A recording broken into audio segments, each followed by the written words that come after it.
Stand on any street corner in London today and you'll hear a dozen languages in as many minutes. Nearly 40% of Londoners were born outside the UK, making this one of the most diverse cities on Earth. But rewind 2,000 years and you'd find marshland along a tidal river, barely inhabited, strategically useless to anyone except the Romans. What happened in between? Invasion, fire, plague, revolution. A small trading post that became the heart of an empire. A city burned to ash and rebuilt from stone. Through conquest and catastrophe, London kept growing, kept adapting, kept pulling people in from everywhere. For centuries, we've had to imagine what those earlier versions of London actually looked like.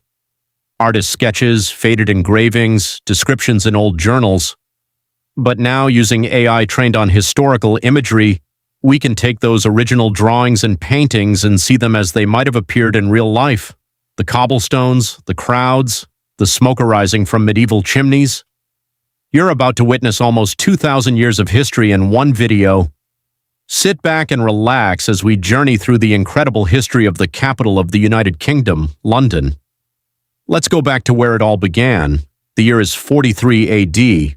4 Roman legions have just landed on the Kent coast and they're pushing inland. They need a place to cross the Thames, somewhere they can build a bridge and establish supply lines back to the continent. They find it here at the river's lowest crossing point before it widens into an estuary. Within a decade, Londinium is bustling.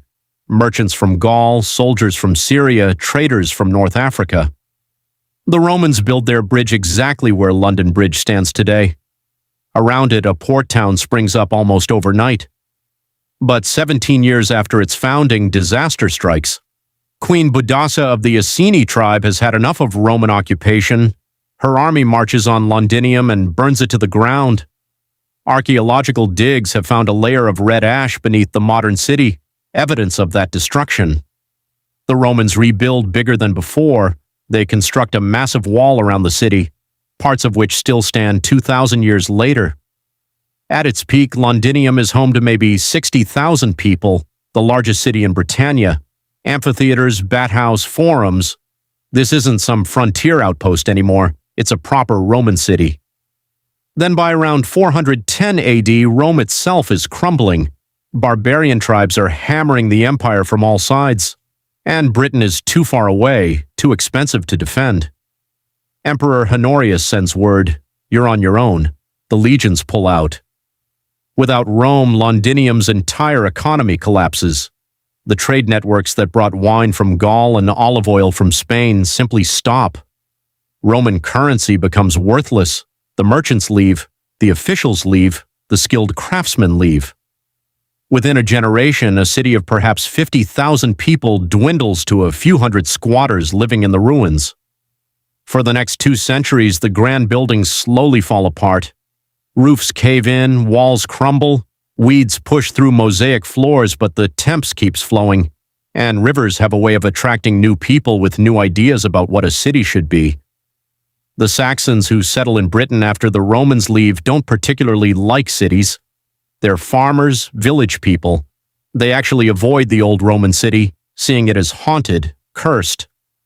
One Saxon poet calls the ruins the work of giants.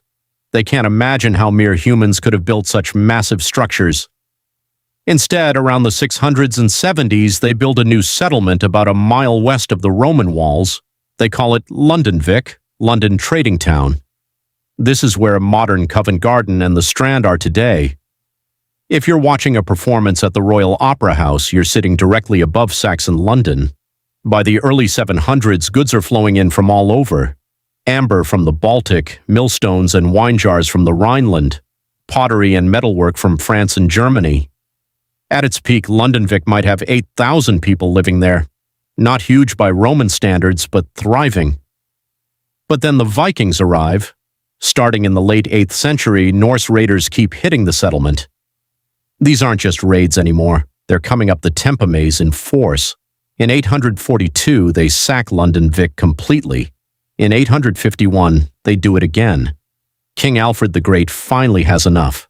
In 886, he retakes London from the Danes and does something clever. He abandons London Vic and moves everyone back inside the old Roman-walled city, which is much easier to defend. He repairs the ancient walls, recuts the defensive ditches. The city is now called Londonburg, London Fortress. London Vic is left empty, gradually earning a new name, Elvic, the old settlement. That name survives today as Old Witch, the curved street in central London. Over the next century and a half, the city changes hands multiple times between Saxon and Danish rulers. In 1016, King Canute, yes, the one from the legend about commanding the tide, makes London his capital. When Edward the Confessor becomes king in 1042, he builds Westminster Abbey just west of the city. That decision will shape London's geography forever. The city for commerce, Westminster for power. Edward the Confessor dies childless in January 1066, and England tears itself apart over who should rule next. Harold Godwinson is crowned king, but across the Channel, William, Duke of Normandy, claims Edward promised him the throne. In September, Harold has to march north to fight off a Norwegian invasion. He wins, but he's barely caught his breath when news arrives. William has landed on the south coast with 7,000 Norman soldiers. Harold rushes his exhausted army south and meets William at Hastings on October 14th. By nightfall, Harold is dead and William has won England. On Christmas Day, 1066, he's crowned King of England at Westminster Abbey. The Anglo-Saxon era is over. The Normans have arrived and they're going to rebuild England in their own image, starting with London. William doesn't entirely trust London's population. They supported Harold after all. So he builds not one but 3 fortresses to keep them in line. The biggest becomes the Tower of London, which starts as a symbol of oppression and will remain a symbol of royal power for the next 1,000 years. The White Tower, its central keep, is a statement in stone. 90 feet high, walls 12 feet thick in places. It dominates the skyline, a constant reminder of who's in charge. Now medieval London is cramped, chaotic, and increasingly wealthy. By 1100, maybe 15,000 people live here. The city's merchants form guilds that control trades: goldsmiths, fishmongers, drapers, mercers. These guilds become so powerful that the king has to negotiate with them. In 1215, when the Baronses force King John to sign the Magna Carta, London's support is crucial. The city extracts its own concessions, the right to elect its own mayor, freedom from arbitrary taxes. London Bridge, rebuilt in stone between 1176 and 1209, becomes a city unto itself. It takes 33 years to build. Shops and houses line both sides. The bridge has a chapel, a drawbridge, even heads of traitors displayed on spikes as a warning. For over 600 years, it's the only bridge across the Thames in London. Then in 1348, ships arrive at London's docks carrying rats, and on those rats fleas, and in those fleas, Yinia pestis, the Black Death. Within 2 years, somewhere between a third and half of London's population is dead. The city that had grown to maybe 80,000 people is suddenly half empty. Entire streets are abandoned, bodies pile up faster than they can be buried. Mass graves are dug in fields outside the city walls. The city recovers slowly. By the late 14th century, London is growing again, but tensions are rising too. In 1381, peasants and workers march on London, demanding an end to serfdom and unfair taxes. What? Tyler leads them. They storm the tower, execute the Archbishop of Canterbury, burn the palace of John of Gaunt. The teenage king, Richard II, meets with them, makes promises. The peasants' revolt is ultimately crushed.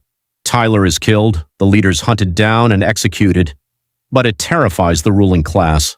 The common people of London have discovered their power and they won't forget it. By 1500, London's population has rebounded to about 50,000. Then something remarkable happens. It explodes. By 1600, it's 200,000. By 1650, it's nearly 400,000. London becomes the largest city in Europe. Henry VIII's break with Rome in the 1530s transforms the city's landscape. Henry wanted to divorce his first wife, but the Pope refused. So Henry broke away from the Catholic Church, made himself head of the new Church of England, and shut down all the monasteries. In London, monasteries owned massive amounts of land. Once Henry seized it, that property became available. Aristocrats and wealthy merchants bought it up and built grand houses. Suddenly, London had room to expand. Under Queen Elizabeth I, London becomes the cultural capital of Europe. The Globe Theatre opens on the South Bank in 1599. Shakespeare is staging Hamlet, Athol, King Lear. Meanwhile, merchants are getting wealthy from trade with the New World and Asia. The East India Company is founded in 1600, setting the stage for empire. But London has always been vulnerable to two things: disease and fire. The city is built almost entirely of timber with thatched roofs, dried straw, and reeds. Houses are packed close together, upper floors overhanging narrow streets nearly touching across the gaps. Open fires in every building for cooking and heating, candles everywhere, no fire, departments. It's a tinderbox. Both disaster and disease strike in the 1660s with devastating effect. In 1665, the plague returns, not the Black Death exactly, but close enough. At its peak, 7,000 Londoners are dying every week. The wealthy flee to the countryside. The poor are trapped. By the time it burns out, maybe 100,000 people are dead, a quarter of the city's population. The following year, on September 2nd, 1666, a fire starts in a bakery on Pudding Lane. It's been a hot, dry summer. Strong winds are blowing. The fire spreads faster than anyone thought possible. For 4 days, London burns. 85% of the city within the walls is destroyed. 13,000 houses gone. 87 churches, including the old St. Paul's Cathedral. Remarkably, only about 6 people die in the fire itself, but 100,000 are left homeless. Christopher Wren sees an opportunity. He proposes a completely new city plan. Wide boulevards, classical architecture, open squares. It's an enlightened vision, and it's almost completely rejected. Property rights are too complicated, rebuilding too urgent. Most streets follow their medieval patterns, but the city is rebuilt differently. New building regulations require brick and stone instead of timber and thatch. Far more resistant to fire. And Wren does get to rebuild St. Paul's Cathedral. The new one with the iconic dome takes 35 years to complete. It's still there, dominating the skyline, one of the few buildings to survive the Blitz centuries later. 18th century London is the center of the Enlightenment. Coffee houses become the internet of their day, places where ideas and news spread rapidly. Lloyd's Coffee House becomes Lloyd's of London, the insurance market. Jonathan's Coffee House becomes the London Stock Exchange. London is also becoming the capital of an empire. In 1735, Robert Walpole becomes the first prime minister to live at 10 Downing Street, which will remain the official residence for centuries. George III buys Buckingham House in 1761 as a private residence for his family. It will eventually become Buckingham Palace. The city is expanding physically, too. Westminster Bridge opens in 1750, finally giving London a second crossing after 6 centuries with only London Bridge. Blackfriars Bridge follows in 1769. After the defeat of Napoleon in 1815, Britain is the dominant world power and London is where the money flows. Banks, trading houses, shipping companies. Wealth is pouring in from India, the Caribbean, Africa. Then comes the Industrial Revolution and London transforms yet again. Factories, railways, mass production. In 1801, London has just over 1 million people. By 1851, it's 2.5 million. By 1901, 6.5 million. It's the largest city in the world. The Victorians build on a scale that's hard to comprehend. Trafalgar Square is laid out in the 1840s, commemorating Nelson's victory. The Houses of Parliament and Big Ben rise in the 1850s after the old palace burns down. That iconic Gothic revival architecture defining the city's identity. In 1851, the Great Exhibition opens in Hyde Park. The Crystal Palace, a massive structure of iron and glass, showcases Britain's music industrial dominance to the world. 6 million people visit. It's a moment of supreme confidence. Britain at the peak of its power. The sewage system still in use today, built by Joseph Bazalgette after the Great Stink of 1858 when the Thames became so polluted, Parliament had to shut down. Bazalgette sewers finally fixed the problem, channeling waste away from the river. The Underground, the world's first subway system, opening in 1863. The Tower Bridge, an engineering marvel completed in 1894. But Victorian London is also a city of brutal inequality. The rich live in Mayfair and Belgravia in extraordinary comfort. The poor are crammed into East End slums. Cholera outbreaks killed tens of thousands in the 1830s and 1840s. Entire neighborhoods wiped out by contaminated water.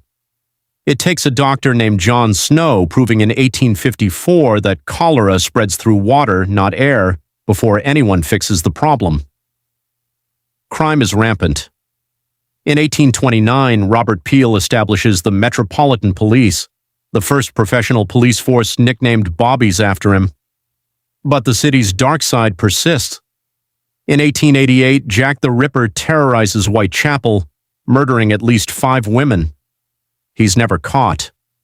The case becomes infamous, a symbol of Victorian London's dangerous underbelly. Charles Dickens writes about it all. The workhouses, the slums, the children working in factories, the contrast between the world's wealthiest empire and its desperate poor, all compressed into the same city. The 20th century brings London back down to earth. The First World War kills hundreds of thousands of young British men. However, London's main infrastructure survived, but the Second World War brings the war directly to the city, the Blitz. Between September 1940 and May 1941, German bombers hit London almost every night. Entire neighborhoods are leveled. St. Paul's Cathedral miraculously survives, photographs showing it standing defiant amid the smoke and flames. By the end of the war, 1 million buildings are damaged or destroyed, and almost 500,000 souls from the UK are lost. Post-war London is broke, bombed out, exhausted. The empire music is collapsing. India gains independence in 1947. Rationing continues into the 1950s. Fog and coal smoke are so thick that in 1952, the Great Smog kills 12,000 people in just 5 days. But London rebuilds again. The 1951 Festival of Britain held on the South Bank signals a new beginning. Brutalist towers rise from the rubble. The welfare state expands and, crucially, people start arriving from former colonies. The Windrush generation from the Caribbean in 1948, followed by waves of immigration from India, Pakistan, Bangladesh, later from Africa, Eastern Europe, everywhere. The 1960s bring a cultural explosion, swinging London, the Beatles, the Rolling Stones, Carnaby Street, Mary Quant. For a moment, London feels young again. The next few decades are rockier. Economic decline, strikes, terrorism from the IRA. By the 1980s, the Docklands are abandoned. The East End is neglected. Then comes massive redevelopment. Canary Wharf rises from the old docks. The financial sector booms. London reinvents itself as a global financial center. The 21st century starts with the Millennium Dome, an expensive flop that later becomes the O2 Arena. But London keeps growing. The 2012 Olympics transform East London, bringing investment and infrastructure. The city passes 9 million people, the most since before World War II. Modern London is defined by its diversity. Over 300 languages are spoken here. Entire neighborhoods have their roots in different parts of the world. Brixton's Caribbean culture, Southall's South Asian community, Chinatown, Turkish Distan, Polish Hammersmith. You can eat food from any country, hear music from any tradition, find a community from anywhere. The skyline keeps changing. The Shard, the Gherkin, the Walkie-Talkie Building. Traditional architecture sits alongside glass and steel towers. It's controversial, constantly debated, but it's happening. London has survived Roman withdrawal, Viking raids, the Black Death, the Great Fire, the Blitz. Each time it rebuilds, each time it adapts, each time it pulls in new people with new ideas. That's what makes London London, It's messy, crowded, expensive, complicated, and it's been that way for 2,000 years. Thanks for watching. Creating videos like this takes an enormous amount of research and time. It's mainly a passion project for me, piecing together thousands of years of history into one story. If you enjoyed this journey through London's evolution from Roman marshland to global metropolis, I'd really appreciate it if you'd hit the like button and subscribe for more deep dives into history, and let me know in the comments what city would you like to see next. As always, we'll see you in the past. Directly above Saxon London. By the early 700s, London freedom from arbitrary taxes. London Bridge, rebuilt in stone.